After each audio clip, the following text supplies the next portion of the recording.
Bismillahirrahmanirrahim. Alhamdulillahirabbil alamin. Wassalatu wassalamu ala asyrafil anbiya'i wal mursalin wa ala alihi wa sahbihi ajmain. Qala rabbi shrah li sadri wa yassir li amri wahlul 'uqdatam min lisani yafqahu qawli amma ba'd. Assalamualaikum warahmatullahi wabarakatuh. Salam Malaysia Madani dan salam ABC anak yang baik lagi cerdik. Hadirin sekalian, bersyukur kita ke Hadrat Ilahi kerana izin dan limpah kurnianya dapat kita berkumpul bersama-sama bagi mendengarkan perkongsian yang akan disampaikan oleh barisan ahli panel kita pada hari ini berkaitan dengan isu Islamofobia. Saya Muhammad Alif Iqbal bin Muhammad Effendi selaku moderator anda pada hari ini. Hadirin yang dirahmati Allah sekalian, sebelum saya memperkenalkan ahli-ahli panel kita pada hari ini, izinkan saya untuk menyentuh serba sedikit tentang isu Islamofobia. Kita sedia maklum bahawa isu Islamofobia ini merupakan antara isu yang tak lapuk dek hujan, tak lekang dek panas. Mengapa saya berkata begitu hadirin sekalian? Kerana isu tersebut telah wujud sejak dari dahulu lagi sehingga kini.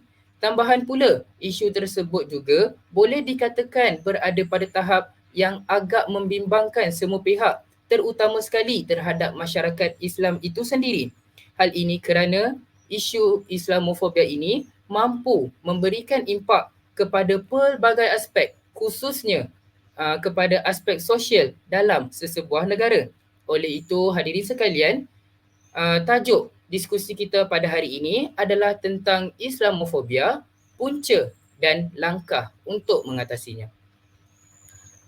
Sebelum kita mengupas tajuk ini dengan lebih mendalam, terlebih dahulu mari kita berkenalan dengan ketiga-tiga ahli panel kita pada hari ini. Jangan ragu dan jangan risau kerana hadirin sememangnya tidak asing lagi dengan ahli-ahli panel kita pada hari ini. Baiklah, kita mulakan dengan ahli panel yang pertama iaitu saudara Muhammad Afiq Husaini bin Muhammad Amin. Apa khabar saudara? Alhamdulillah, khabar baik wahai saudara moderator. Alhamdulillah. Seterusnya, ahli panel kita yang kedua yang segak berbaju kemeja iaitu saudara Muhammad Nazmi bin Muhammad Nawawi. Selamat datang saya ucapkan kepada saudara. Apa khabar saudara? Alhamdulillah, bersyukur kehadrat Ilahi. Terima kasih saudara moderator, saya baik-baik saja. Alhamdulillah, sama-sama saudara. Dan ahli panel kita yang ketiga, walaupun nampak pemalu tetapi bijak berkata-kata iaitu saudara Muhammad Amir bin Anwar. Selamat datang juga saya ucapkan kepada saudara. Apa khabar saudara? Terima kasih saudara moderator. Saya kabar baik. Tak kurang dengan saudara moderator yang petah juga berkata-kata. Baik, terima kasih saudara Amir. Hadirin sekalian, sebelum saya mengajukan soalan kepada ahli panel kita yang pertama, saya ingin menerangkan serba sedikit tentang apa itu Islamofobia. Islamofobia adalah istilah yang digunakan untuk menggambarkan ketakutan, prasangka atau diskriminasi terhadap Islam dan umat Islam. Fenomena ini merangkumi pelbagai bentuk seperti stereotip negatif, diskriminasi sosial dan ekonomi serta tindakan keganasan yang diajukan kepada agama Islam dan individu yang dikenali sebagai Muslim. Dalam konteks global juga, Islamofobia bukan sahaja berkaitan dengan masalah sosial, namun ia juga mencerminkan konflik yang terdapat dalam ketegangan politik yang lebih luas. Oleh itu, saudara Afiq, soalan pertama saya kepada saudara, bolehkah saudara menerangkan tentang dengan lebih lanjut tentang perkembangan Islamofobia di dunia? Silakan saudara. Baiklah saudara Iqbal, berdasarkan kajian yang telah saya lakukan, sejak beberapa tahun kebelakangan ini, peningkatan Islamofobia di negara India telah mencetuskan kebimbangan dalam kalangan masyarakat Islam di negara itu. Salah satu perkembangan terkini yang membimbangkan ialah pelaksanaan undang-undang yang bersifat diskriminasi terhadap umat Islam seperti Akta Pindaan Kewarganegaraan atau singkatannya CAA yang diluluskan pada tahun 2019. Akta ini memberikan kewarganegaraan kepada pelarian dari negara-negara jiran seperti Pakistan, Bangladesh dan Afghanistan, namun hanya kepada penganut agama Hindu, Buddha, Sikh Jain, Parsi dan juga Kristian. Sementara itu, umat Islam dikecualikan daripada akta ini. Hal ini jelas telah mencetuskan gelombang batahan besar-besaran dalam kalangan masyarakat Islam dan aktivis hak asasi manusia yang melihatnya sebagai satu bentuk diskriminasi agama. Selain itu, terdapat peningkatan dalam serangan fizikal dan lisan terhadap umat Islam, termasuklah memboikot ekonomi dan sosial Islam oleh kumpulan-kumpulan pelampau. Suasana ketegangan ini juga ditokok tambah oleh penggunaan media sosial yang menyebarkan kebencian dan maklumat palsu mengenai agama Islam. Keadaan ini telah menimbulkan ketakutan dan ketidakamanan dalam kalangan komuniti Islam yang merasa terpinggir dalam masyarakat yang semakin dipolarisasikan atas dasar agama. Baiklah, terima kasih atas huraian yang cukup padat daripada saudara Afiq sebentar tadi. Hadirin sekalian, berdasarkan huraian yang disampaikan oleh saudara Afiq sebentar tadi, dapat saya simpulkan bahawa salah satu negara yang mengalami isu Islamofobia ini adalah negara India, di mana negara tersebut telah menggunakan kaedah yang halus, iaitu mereka memberikan kewarganegaraan hanya kepada individu yang beragama selain daripada agama Islam. Jadi dapat kita lihat di situ, sudah terbukti bahawa salah satu negara yang mempunyai isu Islamofobia ini adalah negara India. Saudara Nazmi, selain daripada negara India, adakah terdapat negara lain yang mempunyai isu Islamofobia ini? Jika ada, bolehkah saudara menerangkan dengan lebih lanjut? Silakan saudara. Baiklah, terima kasih saudara Iqbal di atas peluang yang diberikan ini. Sejujurnya apa yang telah diperkatakan oleh saudara Afiq sebentar tadi sememangnya benar dan bukan sahaja di India. Malah terdapat banyak lagi negara yang masih menekankan tentang Islamofobia ini atau lebih senang dipanggil golongan yang anti terhadap agama Islam. Jadinya, berdasarkan pembacaan yang telah saya buat, saya mendapati negara barat seperti Perancis banyak terjerumus dalam prinsip anti-Islam ini. Sememangnya penduduk yang menganut agama Islam di sana ramai, namun umat Islam di sana mendapat ancaman oleh golongan anti-Islam. Hal ini akan menyebabkan ketidakamanan yang berlaku sekaligus akan menyebabkan perbalahan yang berlaku. Jadinya, berdasarkan hujahan saya sebentar tadi, ingin saya selitkan contoh mengapa saya menganggap negara Perancis merupakan sebuah negara yang anti-Islam. Hal ini kerana pada tahun 2004, kerajaan Perancis telah memperkenalkan undang-undang yang melarang pemakaian simbol-simbol agama di sekolah-sekolah awam, termasuklah tudung. Dan pada tahun 2010, Perancis juga telah meluluskan undang-undang yang melarang pemakaian purdah dan nikab di tempat awam. Yang dilihat oleh setengah pihak itu adalah sebagai satu tindakan yang menyasarkan wanita-wanita Muslim. Hal ini jelas menunjukkan kebenciannya terhadap golongan-golongan Muslim. Melalui media luar, banyak yang memberikan alasan mengapa negara tersebut melakukan undang-undang tersebut. Namun hal ini telah membuktikan bahawa pemerintahan di negara Perancis sangat membencikan penganut yang menganut agama Islam kerana banyak menyasarkan golongan Muslim sedangkan terdapat banyak agama di sana. Bukan sahaja di Perancis, malah New Zealand yang dikatakan sebuah negara yang mempunyai ramai golongan Muslim juga terlibat dengan kekejaman yang berlaku terhadap orang Muslim. Misalnya, pada tahun 2019, dunia digemparkan dengan sebuah video kekejaman dan pembunuhan yang berlaku di dalam masjid, di mana terdapat beberapa orang yang telah menjadi upahan untuk membunuh orang-orang Muslim yang berada di dalam masjid, walaupun mereka sedang solat. Pada waktu itu, negara New Zealand ini direkodkan sebagai sebuah negara yang aman. Tetapi setelah berlakunya kekejaman ini, tercatat sebuah sejarah yang sangat pahit buat negara ini. Apa yang dapat saya rumuskan ialah kebencian yang sangat mendalam terhadap kaum muslimin yang dianggap sebagai pendatang untuk menguasai bumi bangsa kulit putih Eropah. Mungkin itu sahaja perkongsian daripada saya dan saya serahkan semula kepada saudara moderator. Wah, sangat panjang namun padat dan sangat hebat sekali huraian yang disampaikan oleh saudara Nazmi sebentar tadi.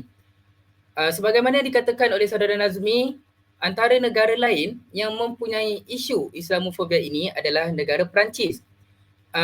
Apa yang saya dapat simpulkan ialah Berbanding dengan negara India yang dikatakan oleh saudara Afiq, negara Perancis juga menggunakan akta ataupun undang-undang yang menunjukkan betapa jelasnya berlaku isu Islamofobia di negara tersebut.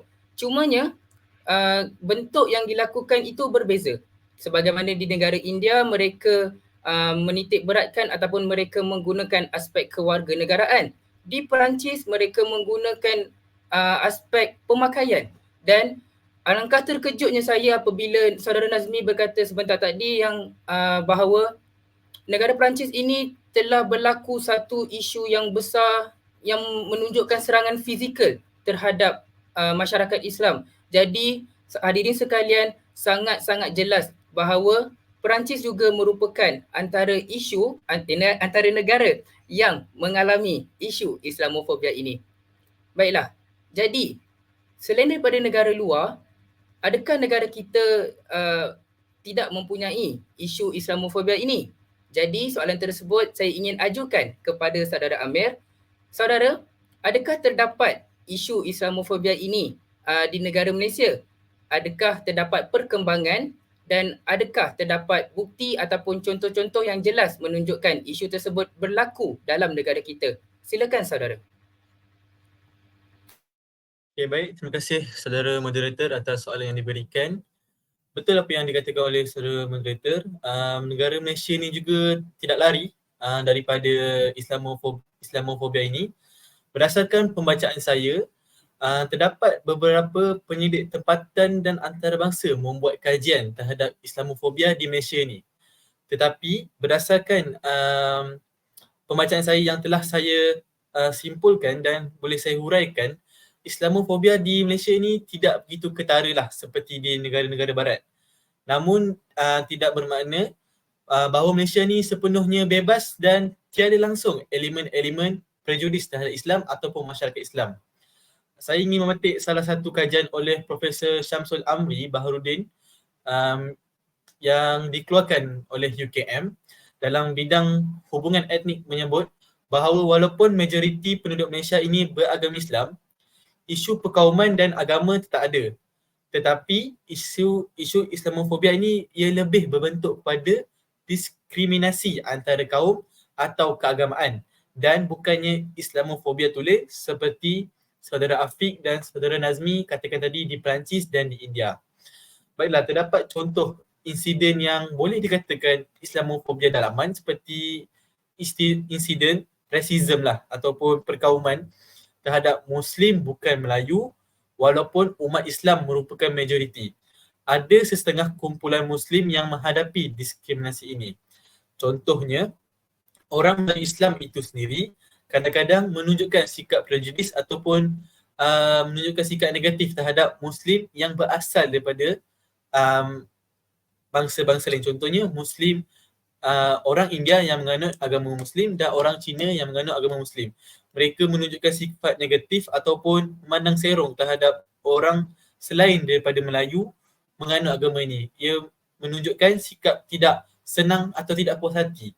Ini menunjukkan ia berbentuk diskriminasi intraagama ataupun lebih cenderung kepada Islamofobia dalaman. Jadi itu saja kupasan daripada soalan ini. Terima kasih saudara moderator. Baiklah, terima kasih saudara Amir atas perkongsian yang disampaikan. Jadi sudah jelas hadirin sekalian bahawa negara Malaysia juga termasuk dalam negara-negara yang mengalami isu Islamofobia. Tidak ketinggalan bahawa isu ini sememangnya merupakan antara isu yang hangat diperkatakan oleh masyarakat. Jadi, jika berlakunya sesuatu itu, pasti ada sebabnya. Jika berlaku Islamofobia, pasti ada puncanya. Oleh itu, soalan yang saya ingin ajukan kepada ahli panel kita pertama iaitu saudara Afiq, bolehkah saudara memberikan salah satu contoh ataupun salah satu punca yang menyebabkan berlakunya Islamofobia ini? Silakan saudara.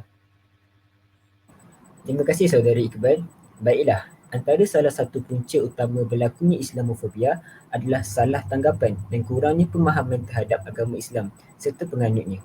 Media seringkali menggambarkan Islam secara negatif, terutamanya dengan mengaitkan Islam dengan ekstremisme, keganasan dan radikalisme.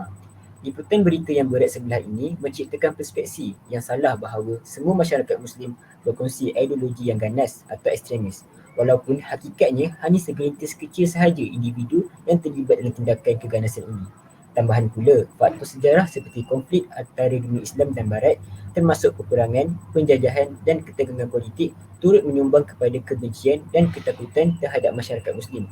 Apabila Islam dikaitkan secara berterusan dengan ancaman keselamatan dan ketidakstabilan, orang ramai mula membentuk stereotip negatif yang mendalam, yang seterusnya membangkitkan perasaan bimbang atau takut terhadap Islam dan Muslim tanpa usaha untuk memahami konteks yang lebih luas.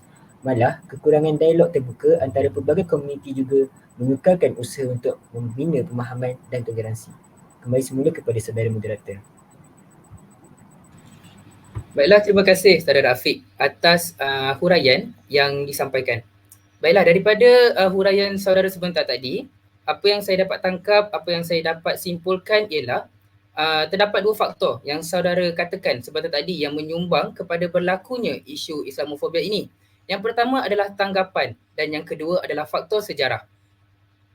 Jadi perkara tersebut tidak hairanlah kerana dua faktor tersebut merupakan salah satu faktor yang masyarakat sering gunakan untuk memperkembangkan ataupun membesarkan lagi isu Islamofobia ini.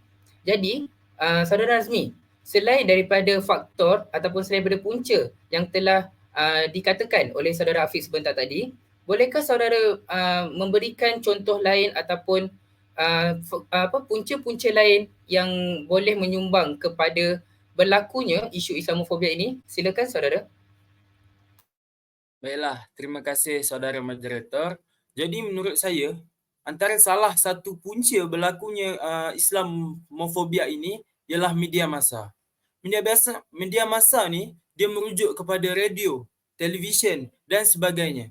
Media massa ni dia memainkan peranan yang sangat besar dalam membentuk pandangan masyarakat terhadap Islam. Hal ini kerana terdapat banyak laporan yang bersifat berat sebelah dan memberikan gambaran yang negatif mengenai Muslim dalam media dan ini sekaligus menyumbang kepada persepsi buruk tentang Islam.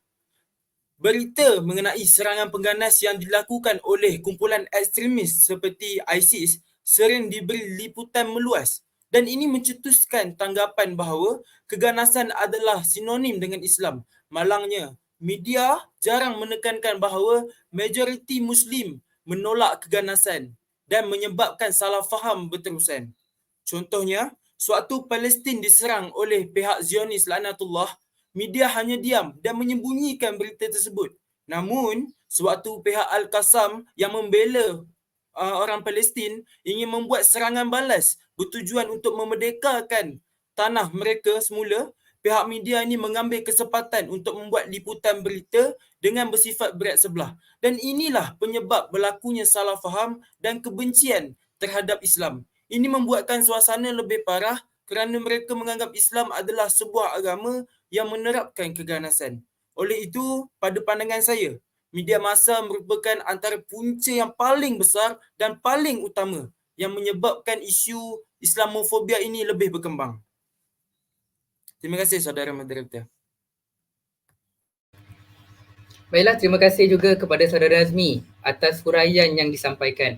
Baiklah, jadi punca utama yang dikatakan oleh saudara Nazmi sebentar tadi yang menyumbang kepada berlakunya isu Islamofobia ini adalah media massa. Saya juga dapat simpulkan bahawa faktor ini dapat dikaitkan dengan huraian yang disampaikan oleh saudara Afiq sebentar tadi di mana saudara Afiq juga mengatakan bahawa media massa juga menyumbang kepada berlakunya isu Islamofobia ini.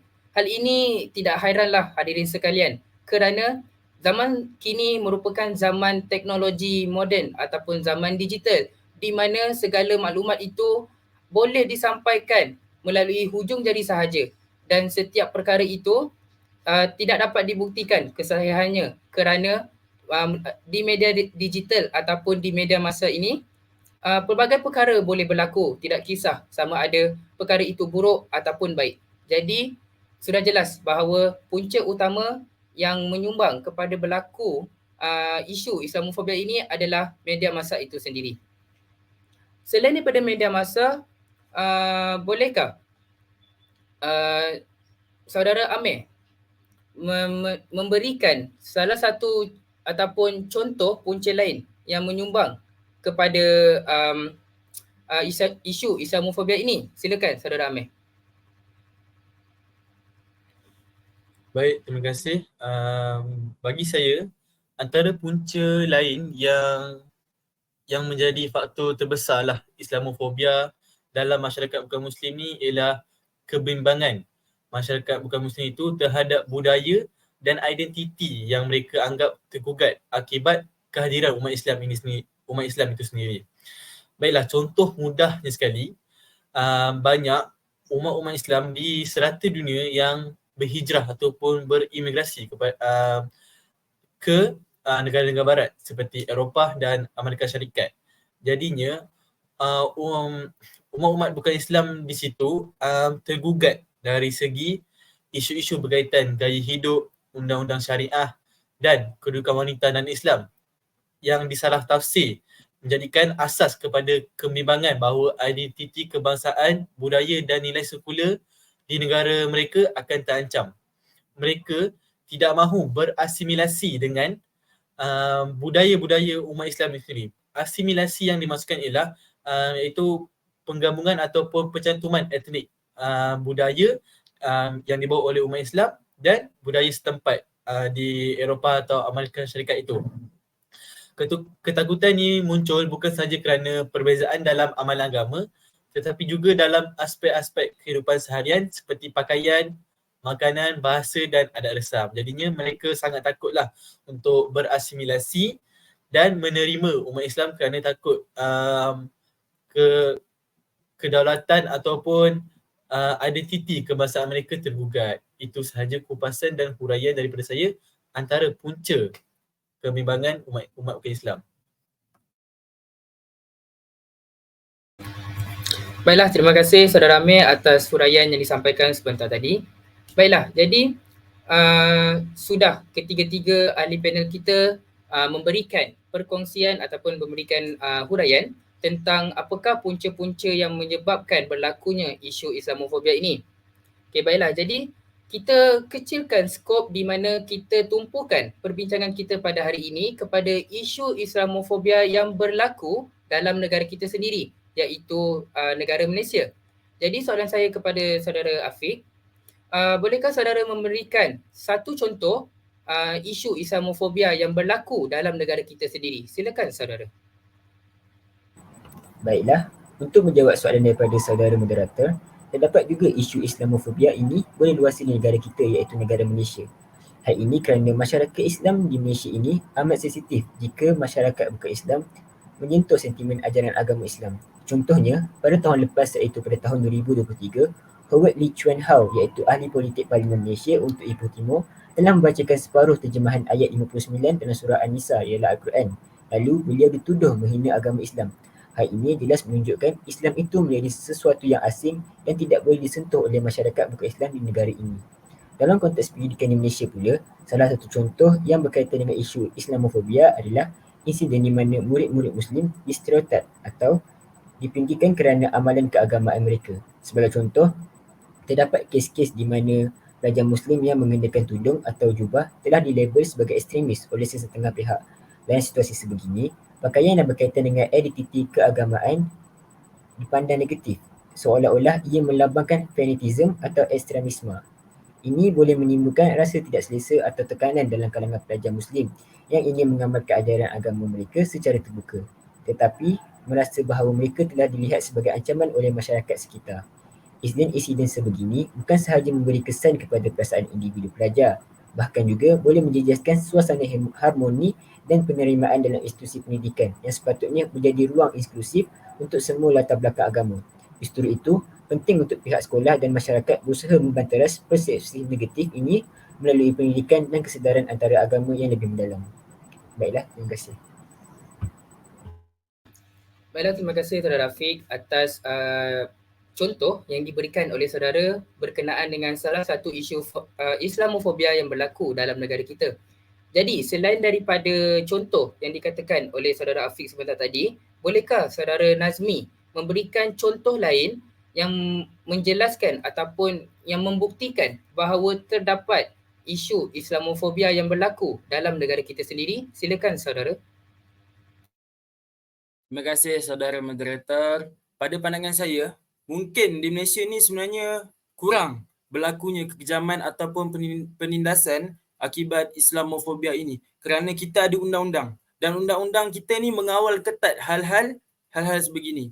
Namun tidak dinafikan juga, walaupun Malaysia merupakan sebuah negara yang mempunyai majoriti Islam, namun masih ada juga isu Islamofobia ini di dalam negara. Contohnya, ketakutan terhadap hukum hudud.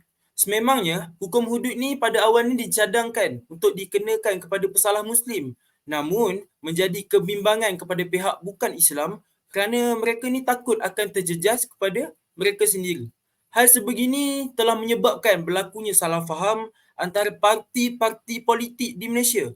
Dan pada pandangan saya, orang-orang bukan Islam di negara kita ni masih dihantui dengan fenomena Islamofobia ini dan akan menyebabkan berlakunya salah faham yang serius tanpa penyelesaian. Ini adalah daripada aspek yang besar, aspek negara. Saya kecilkan skopnya dalam konteks pendidikan.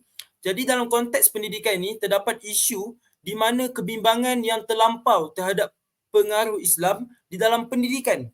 Terdapat kebimbangan daripada sesetengah golongan bukan Islam mengenai pengaruh Islam dalam sistem pendidikan. Mereka merasakan bahawa pendidikan agama Islam, subjek pendidikan agama Islam ini terlalu ditekankan di sekolah-sekolah kebangsaan dan ini menyebabkan mereka ni rasa tak selesa dan diorang ni rasa tak suka. Jadinya, walaupun pendidikan agama Islam ni sebenarnya diwajibkan untuk pelajar Muslim, persepsi ini boleh mencetuskan salah faham yang lebih besar terhadap agama Islam. Oleh itu, pihak KPM, Kementerian Pendidikan Malaysia, telah mengambil inisiatif sebagai langkah mengelakkan isu ini daripada terus berleluasa. Jadi apa yang telah KPM laksanakan? KPM telah mewujudkan satu subjek yang dinamakan subjek pendidikan moral bagi murid-murid bukan Muslim. Dan pada masa ini, subjek pendidikan moral ini menjadi satu mata pelajaran wajib bagi setiap murid bukan Islam. Mungkin itu sahaja perkongsian saya berkaitan dengan Islamofobia di Malaysia dan di dalam konteks pendidikan. Saya serahkan semula kepada saudara moderator. Terima kasih saudara Nazmi atas huraian yang disampaikan. Jadi apa yang saya dapat kaitkan antara huraian yang disampaikan oleh saudara Nazmi dengan saudara Afiq sebentar tadi, kedua-dua huraian yang dijelaskan telah membuktikan bahawa isu Islamofobia ini berlaku dalam aspek pendidikan, di mana saudara Afiq tadi sebentar tadi menjelaskan bahawa isu Islamofobia ini berlaku kepada pelajar dan saudara Nazmi menerangkan isu Islamofobia ini berlaku dalam subjek ataupun dalam mata pelajaran yang terdapat di sekolah. Jadi untuk saudara Amir, adakah saudara Amir juga ingin mengemukakan salah satu contoh isu Islamofobia yang berlaku dalam aspek pendidikan? Jika ia, bolehkah saudara menerangkan dengan lebih lanjut tentang contoh tersebut? Silakan saudara. Baik, terima kasih. Saya juga ingin menyentuh satu isu yang agak panas juga pada tahun 2019 lah. Telah timbul satu perdebatan mengenai pengajaran tulisan Jawi yang dikemukakan oleh Kementerian Pendidikan Malaysia.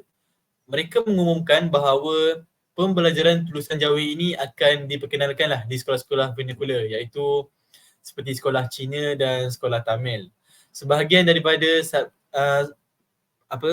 pembelajaran tulisan Jawi ini sebahagian daripada subjek Bahasa Melayu, iaitu subjek yang wajib lulus oleh setiap murid-murid. Apabila pengumuman ini dilakukan, terdapat pelbagai reaksi lah terhadap pengumuman ini. Ada setengah pihak yang menyokong dan ada setengah pihak yang membantah sekeras-kerasnya. Saya ingin mengatakan sebab bantahan yang dilakukan oleh guru-guru bukan Islam ini, bukan saya pukul rata semua, tetapi ada setengah guru yang merasakan bimbang terhadap tulisan Jawi ini. Mereka mempunyai satu pemikiran tulisan Jawi ini ialah satu islamisasi oleh orang Melayu, iaitu orang Melayu ini masukkan tulisan Jawi di dalam pembelajaran bahasa Melayu kerana ingin mengislamkan secara senyap-senyap anak-anak mereka yang bukan beragama Islam. Padahal tulisan Jawi ini merupakan satu tulisan yang telah lama digunakan dalam yang digunakan di Malaysia sejak dulu lagi, tetapi telah diperbarui oleh tokoh-tokoh bahasa Melayu seperti Zakbar yang memperbarui tulisan bahasa Melayu ini kepada tulisan Rumi yang dibawa oleh Latin. Jadinya guru-guru di semua pihak semua pihak yang bukan beragama Islam ni mestilah membuka minda mereka bahawa tulisan Jawi ni perlu dipelajari, bukan kerana tulisan Jawi ini merupakan satu seni dalam Islam, padahal seni dalam bahasa Melayu yang diwarisi oleh turun-temurun di Malaysia. Jadinya semua guru-guru dan murid-murid boleh mempelajari Jawi ini dan mahir dalam seni warisan negara kita sendiri. Itu sahaja daripada saya. Baiklah, terima kasih Saudara Amir atas contoh yang diberikan. Okey, baiklah, jadi sudah terbukti bahawa ketiga-tiga ahli panel bersetuju bahawa salah satu isu ataupun contoh yang menyebabkan berlakunya isu Islamofobia ini adalah dalam aspek pendidikan, di mana ia menyentuh aspek pelajar, ia menyentuh aspek mata pelajaran dan sebagainya.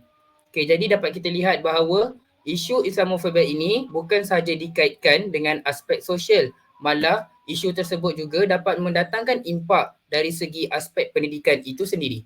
Okey, baiklah, jadi kita sudah mendengar perkongsian yang disampaikan oleh ahli-ahli panel kita berkenaan dengan punca, contoh, perkembangan. Jadi kita teruskan lagi dengan cara-cara untuk mengatasi isu Islamofobia ini. Jadi Saudara Afiq, bolehkah saudara memberikan ataupun menerangkan dengan lebih lanjut tentang salah satu cara untuk kita atasi Islamofobia ini? Silakan saudara. Baiklah, terima kasih saudara moderator. Salah satu cara untuk mengatasi Islamofobia dalam pendidikan di Malaysia ialah melalui pengukuhan elemen penerimaan kepelbagaian budaya dan agama dalam kurikulum pendidikan. Pendekatan ini selaras dengan falsafah pendidikan kebangsaan (FPK) yang menekankan perkembangan individu secara holistik dalam aspek jasmani, emosi, rohani dan juga intelek. Dengan memasukkan model pendidikan yang menonjolkan kepentingan menghormati perbezaan budaya dan agama, pelajar dapat memahami dan menghargai pelbagai kepercayaan agama di Malaysia. Ini bukan sahaja akan mengurangkan stereotip negatif terhadap agama Islam, bahkan juga memupuk sikap toleransi, perpaduan dan harmoni dalam kalangan pelajar berbilang kaum. Kesan positifnya adalah pembentukan masyarakat yang lebih inklusif dan aman, selaras dengan matlamat FPK untuk melahirkan warga negara yang berpengetahuan, berakhlak mulia dan bertanggungjawab.